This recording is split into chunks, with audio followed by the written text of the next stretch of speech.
আসসালামু আলাইকুম। ইঞ্জিনিয়ারিং পাঠশালার পক্ষ থেকে আপনাদের সবাইকে স্বাগতম। আজকে আমরা আরো একটা ভিডিও শুরু করতে চলেছি। এই ভিডিওতে আমরা ক্যান্টিলিভার বিম এর একটা স্যাম্পল দিয়েছি। এই ক্যান্টিলিভার বিম এর প্রথমে একটা উদাহরণ দিয়ে আমরা শুরু করতে যাচ্ছি। ক্যান্টিলিভার বিম দেখলে আমরা এসএফটি বিএমডি কিভাবে অঙ্কন করব। দুটো জিনিস মনে রাখবা, ক্যান্টিলিভার বিম এর যদি হচ্ছে বাম পাশে সাপোর্ট থাকে তাহলে ক্যান্টিলিভার বিম এর এসএফটি বাম প্রান্ত দিয়ে শুরু করব, বিএমডি মুক্ত প্রান্ত দিয়ে শুরু করব। ক্যান্টিলিভার বিমের সকল ক্ষেত্রে এসএফডি এবং বিএমডি করার ক্ষেত্রে এসএফডি বাম প্রান্ত থেকে আঁকবো আর হচ্ছে বিএমডি মুক্ত প্রান্ত থেকে আঁকবো। কিন্তু যদি এই সাপোর্টটা এরকম ডান পাশে থাকে তাহলে আমরা হচ্ছে সাপোর্ট যদি ডান পাশে থাকে তাহলে সেটা যদি আমরা এসএফডি অঙ্কন করি সেটা আমরা এই ডান প্রান্ত থেকে শুরু করব। তাহলে দেখো এসএফডি বিএমডি আমরা অঙ্কন করব। তাহলে আমরা প্রথমে কি করব, এই যে এই পয়েন্ট সোজা একটা আমরা কি করব, ডটেড লাইন আঁকবো। এই বি পয়েন্ট সোজা একটা কি করব, ডটেড লাইন আঁকবো। সি পয়েন্ট সোজা একটা ডটেড লাইন আঁকবো। ডি পয়েন্ট সোজা একটা কি করব, ডটেড লাইন আঁকবো। তাহলে দেখো আমাদের এসএফডি বিএমডি অঙ্কন করতে হবে। তাহলে আমাদের দেখো এখানে সাপোর্ট যেহেতু একটাই, তাহলে এই বিমের উপর যতটুকু লোড আছে সবগুলো কিন্তু এই একটা সাপোর্টে ক্রিয়া করবে। তাহলে আমাদের এই একটা সাপোর্টের রিঅ্যাকশনটা কত হবে সেটা আমাদের নির্ণয় করতে হবে। তাহলে আর এ নির্ণয় করতে হবে। আর এ ইকুয়াল টু আমরা লিখতে পারি এই বিমের যতগুলো লোড আছে সবগুলো লোডেই কিন্তু এখানে ক্রিয়া করবে, একটা সাপোর্টের উপরেই ক্রিয়া করবে। তাহলে সবগুলো লোডের যোগফল দেব আমরা রিঅ্যাকশন। তাহলে এখানে 10 কিলো নিউটন আছে এই পয়েন্টে, তাহলে এখানে আমরা লিখবো 10 যোগ এখানে দেখো 5 কিলো নিউটন পার মিটার আছে। এই 5 কিলো নিউটন পার মিটার এটা হচ্ছে কয় মিটার জুড়ে, 4/6 মিটার।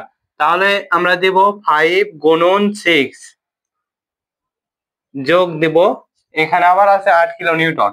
তাহলে এটাই হবে রিঅ্যাকশন, 10 যোগ 5 6 30 যোগ 8। তাহলে হচ্ছে কত হয় দেখো, 48 কিলো নিউটন। তাহলে আমাদের রিঅ্যাকশন বাড়ালো কত, 48 কিলো নিউটন। আমাদের কিন্তু রিঅ্যাকশন বের করা শেষ। তাহলে আমরা কি করব, আমরা যেহেতু রিঅ্যাকশন বের করেছি এর পর্যায়ে আমরা এসএফডি বিএমডি অঙ্কন করতে যাব। প্রথমে আমরা কি করব, এসএফডি অঙ্কন করব। তাহলে আমরা একটা কি নেব, নিউট্রাল এক্সিস নেব। এই বরাবর আমরা একটা নিউট্রাল এক্সিস নিলাম, এটা হচ্ছে 0 0। এসএফডি অঙ্কন করার সময় ক্যান্টিলিভার বিমের বাম প্রান্ত থেকে শুরু করব। বাম প্রান্ত থেকে যদি শুরু করি এখানে এসএফডি পজিটিভ হয়, কিন্তু এসএফডি পজিটিভ হয় দেখো এখানে রিঅ্যাকশন আছে 48 কিলো নিউটন। এই রিঅ্যাকশন আছে 48 কিলো নিউটন। তাহলে এটা আমরা 48 কিলো নিউটন কোথায় যাবে আইডিয়া করে নিলাম আমরা, এটা হচ্ছে 48 কিলো নিউটন। 48 কিলো নিউটন এই একটা পয়েন্ট। তারপরে দেখো এ থেকে বি প্রান্ত পর্যন্ত কোনো লোড নেই। তাহলে এ থেকে বি প্রান্ত পর্যন্ত যদি কোনো লোড না থাকে তাহলে কি হবে, এটা হবে লোড যদি না থাকে এসএফডি তে সমান্তরাল সরলরেখা হয়। তাহলে আমরা কি করব, সমান্তরাল সরলরেখা আঁকবো। তাহলে বি প্রান্ত পর্যন্ত আমরা কি করলাম, সমান্তরাল সরলরেখা আঁকলাম। তারপরে এখানে দেখো এখানে ছিল 48 কিলো নিউটন, 48 কিলো নিউটন ছিল। তাহলে এখানে আছে নিচের দিকে 10 কিলো নিউটন। তাহলে ফোর্স যদি নিচের দিকে হয় তাহলে কি হয়, নেগেটিভ, আর উপরের দিকে হলে কি হয়, পজিটিভ। তাহলে এটা 10 কিলো নিউটন, তাহলে 48 কিলো নিউটন ছিল পজিটিভ, 48 বিয়োগ 10 তাহলে কত আসবে, 48 এর থেকে যদি আমরা 10 বিয়োগ করি 38 কিলো নিউটন। তাহলে এখানে আমরা আমাদের এখানে একটু নিচে নামবে, ধরো এই পয়েন্টে নামলো, এখানে কত 38 কিলো নিউটন, 38 কিলো নিউটন। এ পর্যায়ে দেখো সমবায় বিস্তীর্ণ লোড থাকলে কি হয়, যদি সমবায় বিস্তীর্ণ লোড থাকে সেক্ষেত্রে হেলানো সরলরেখা হবে। তাহলে হেলানো সরলরেখা যদি হয় তাহলে এখানে দেখো 5 কিলো নিউটন কত মিটার জুড়ে আছে, 4 মিটার জুড়ে আছে।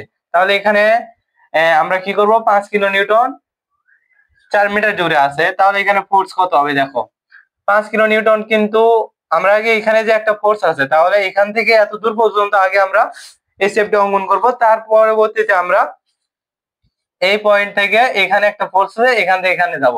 তার মানে এখানে 5 কিলো নিউটনটা 4 মিটার জুড়ে আছে। তার মানে এখানে ফোর্স কত আছে, 5 গুণন 4 20 কিলো নিউটন। কিন্তু এটাও কি এখানে 38 কিলো নিউটন, কিন্তু আমাদের পজিটিভ বার আছে, পজিটিভ 38 কিলো নিউটন বার আছে। 38 কিলো নিউটনটা পজিটিভ বার আছে, কিন্তু 20 কিলো নিউটনটা এটা নিচের দিকে আছে। এটা একটা এরকম এক্সিস দিয়ে এই বিমের উপর কাজ করবে। অর্থাৎ এটার মাঝ বিন্দুতে কাজ করবে, আমরা পয়েন্ট লোডে রূপান্তর করে নিই যদি, অর্থাৎ ধরো 4 মিটার জুড়ে এরকম করে আছে 4 মিটার, একে আমরা এইভাবে কনভার্ট করলাম। এখানে হচ্ছে ধরো এতটুকু 2 মিটার, এতটুকু 2 মিটার, এই হলো 4 মিটার। 4 মিটার, তাহলে আমরা এটাকে কি করে নিছি, পয়েন্ট লোডে কনভার্ট করছি। তাহলে পজিটিভ 38 কিলো নিউটন আমরা এখানে করব কি, দেখো পজিটিভ 38 কিলো নিউটন আর নেগেটিভ 20 কিলো নিউটন, তাহলে আমাদের কত আসবে, 18 কিলো নিউটন। 18 কিলো নিউটন, তাহলে 18 কিলো নিউটন যদি হয়, তাহলে ধরলাম আমরা এখানে হচ্ছে 18 কিলো নিউটন, তাহলে এখান থেকে এখানে কি হবে, হেলানো সরলরেখা হবে। এটা হচ্ছে কত, 18 কিলো নিউটন। 18 kilo Newton. পরবর্তীতে দেখো এখানে আবার 8 কিলো নিউটন নিচে নামছে, তাই না? 8 কিলো নিউটন যদি নিচে নামে, তাহলে 18 মাইনাস 8, তাহলে আমাদের আসবে কত, 10 কিলো নিউটন।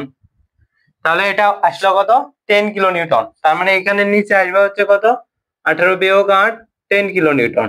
10 kilo Newton. তাহলে এখান থেকে দেখো, এটা একটু উপরে লিখলে আমাদের চিত্রটা দেখতে সুন্দর হয়। 10 কিলো নিউটন, 10 কিলো নিউটন। এখান থেকে দেখো 10 কিলো নিউটন হলো, এই পয়েন্টে আসার পরে এইটুকু আবার 2 মিটার সমবায় বিস্তীর্ণ লোড আছে, তাহলে 10 কিলো নিউটন 2 মিটারের হচ্ছে, ধরো আমরা যদি পয়েন্ট লোড করে দিই, এটা মাঝ বিন্দুতে 1 মিটার দিয়ে ক্রিয়া করবে, তাহলে এটা কত, 5 গুণন 2, 10 কিলো নিউটন। তাহলে এটা কিন্তু নেগেটিভ, তাহলে মাইনাস 10 কিলো নিউটন। তার মানে এটা কততে, জিরোতে মিলবে। তাহলে হচ্ছে কত হবে, জিরোতে মিলবে। এটা আমরা হেলানো সরলরেখা আঁকবো।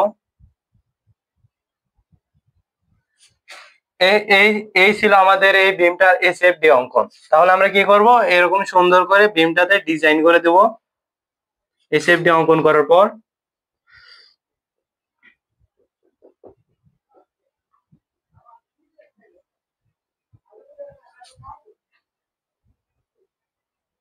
এই পর্যায়ে আমরা কি করব, বিএমডি অঙ্কন করব। আচ্ছা, আমরা বিএমডি অঙ্কন করার সময় একটা নিউট্রাল এক্সিস নিব। এই ধরো আমরা এখানে একটা নিউট্রাল এক্সিস নিলাম, এটা হচ্ছে 0,0। আমরা কি জানি, বিএমডিটা হচ্ছে যে এটার ক্ষেত্রফলই হচ্ছে বিএমডি। তাহলে আমরা বিএমডি অঙ্কন করব। বিএমডি অঙ্কন করার সময় আমাদের প্রথমে এটা আছে কি, আয়তক্ষেত্র, অর্থাৎ রেক্টেঙ্গেল। এটা হচ্ছে কি, রেক্টেঙ্গেল। এই রেক্টেঙ্গেলের ক্ষেত্রফল আমরা নির্ণয় করব। এখানে এর লেন্থ দেওয়া আছে 48 কিলোমিটার এবং এর প্রস্থ দেওয়া আছে হচ্ছে 2 মিটার। তাহলে এখানে হচ্ছে এর ক্ষেত্রফল কত হবে, 48 গুণন 2, 48 গুণন 2, তাহলে কত আসবে, 48 গুণন 2 দিলে আমাদের আসবে হচ্ছে যে, দেখো 96, 48, তাহলে আসবে আমাদের হচ্ছে 96 kilo newton per metre, kilo newton per metre. তাহলে আমাদের এটা প্রথমে যাবে কত, 96। যদি বিএমডি তে আরেকটা জিনিস তোমাদের বলি, যখন আমরা বিএমডি করব তখন আমরা মুক্ত বান্ধব থেকে শুরু করব, অবশ্যই মুক্ত বান্ধব শুরু করব। আর বিএমডি যখন করব তখন সেটা আমরা অবশ্যই সেটা মুক্ত বান্ধব থেকে করব। এবং বিএমডি যখন দেখো এখান থেকে পড়তে হবে, এই বিমটা, বিএমডি মানে কি, বিমটা অর্থাৎ বেন্ডিং মোমেন্ট ডায়াগ্রাম, অর্থাৎ বিমের উপর ফোর্স প্রয়োগ করলে বিমটা কতটুকু বেঁকে যাবে তা প্রতিহত করার পরিমাণই হচ্ছে বেন্ডিং পীড়ন। তাহলে বেন্ডিং পীড়ন, তাহলে দেখো এখানে যদি এই বিমে ফোর্স দেওয়া হয়, তাহলে বিমটা উপর দিকে রাখবে না নিচের দিকে রাখবে, অবশ্যই নিচের দিকে রাখবে। যদি বিমটা নিচের দিকে বাঁকে, তাহলে বিএমডিটাও নিচের দিকে হবে। যদি কোনো কারণে নিচ থেকে ফোর্স প্রয়োগ করার কারণে বিমটা যদি উপর দিকে বাঁকা হয়ে যায়, তাহলে ওই বিমটা বিএমডিটা নিউট্রাল এক্সিসের উপরে হবে। সেজন্য আমরা কি করব, ক্যান্টিলিভার বিমের বিএমডিটা নিচে হবে। তাহলে দেখো এটার ক্ষেত্রফল নির্ণয় করব। এটা একটা কি, ত্রিভুজ। ত্রিভুজের ক্ষেত্রফল কি হয়, হাফ গুণন ভূমি গুণন উচ্চতা। হাফ গুণন ভূমি, দেখো এখান থেকে এখানে ডিসটেন্স কত, 2 মিটার। 2 গুণন উচ্চতা কত, 10, তাহলে হচ্ছে 10। তাহলে 2 কাটা গেল, থাকলো কি 10 কিলো নিউটন পার মিটার। যদি সরলরেখা হেলানো সরলরেখা হয় তাহলে কি হবে মসৃণ বক্ররেখা। তাহলে আমরা এখানে ধরো এখানে হলো 10 কিলো নিউটন, তাহলে এটা কি দেব আমরা মসৃণ বক্ররেখা দেব।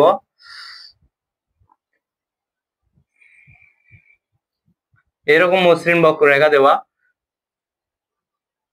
এখানে আসলো 10 kilo newton per metre.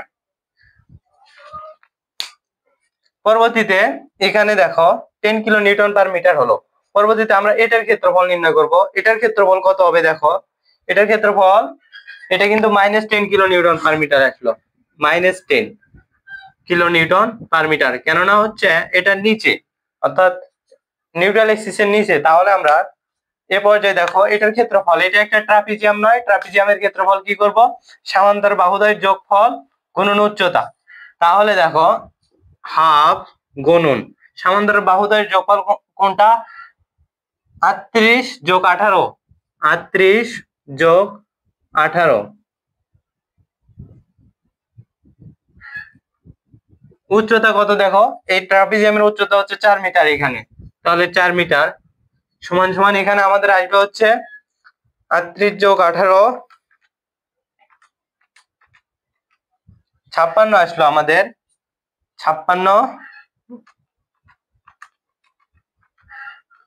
Totally আমাদের আসলো হচ্ছে 112 কিলো নিউটন পার মিটার।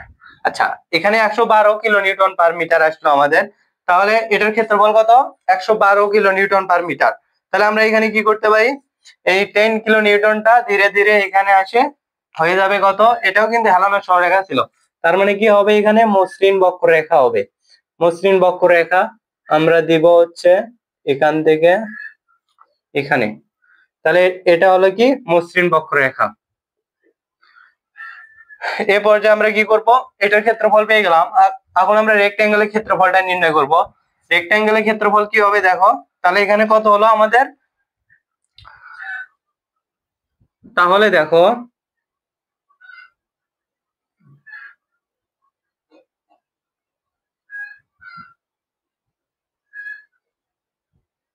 এখানে হলো হচ্ছে আমাদের 122 kilo newton, 112 kilo newton per metre.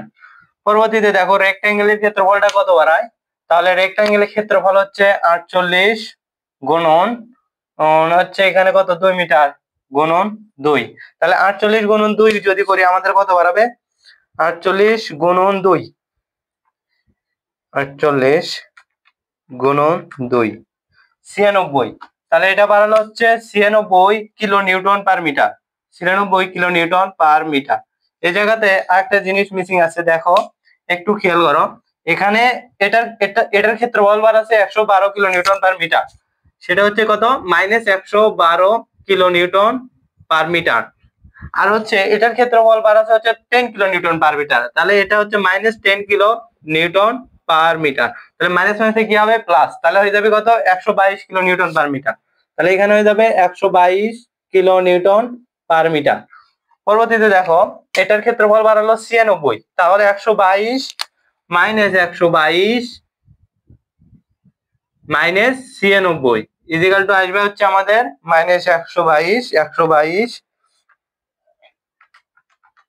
তাহলে আমাদের আসবে 218 minus 218 kilo newton per metre. তাহলে এখানে আমাদের আসবে কত, আমরা মাইনাস দিলাম না, 212 কিলো নিউটন পার মিটার। তাহলে এখানে আসলো 212 কিলো নিউটন পার মিটার। তাহলে এটা আমাদের কি অঙ্কন হলো, বিএমডি অঙ্কন হলো ক্যান্টিলিভার বিমের। তাহলে বিএমডিটা কিন্তু আমরা অঙ্কন করেছি।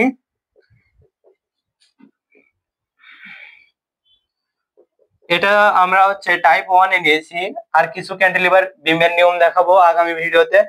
তাহলে তোমাদের ক্যান্টিলিভার বিম সম্বন্ধে যত কনফিউশন আছে সবগুলো দূর হবে। আশা করি তোমাদের এই ভিডিওটা ভালো লাগবে, যদি ভালো লাগে তোমাদের বন্ধুদের কাছে শেয়ার করে দিবে। এই বলে আজকের ভিডিও এখানে শেষ করছি। আসসালামু আলাইকুম।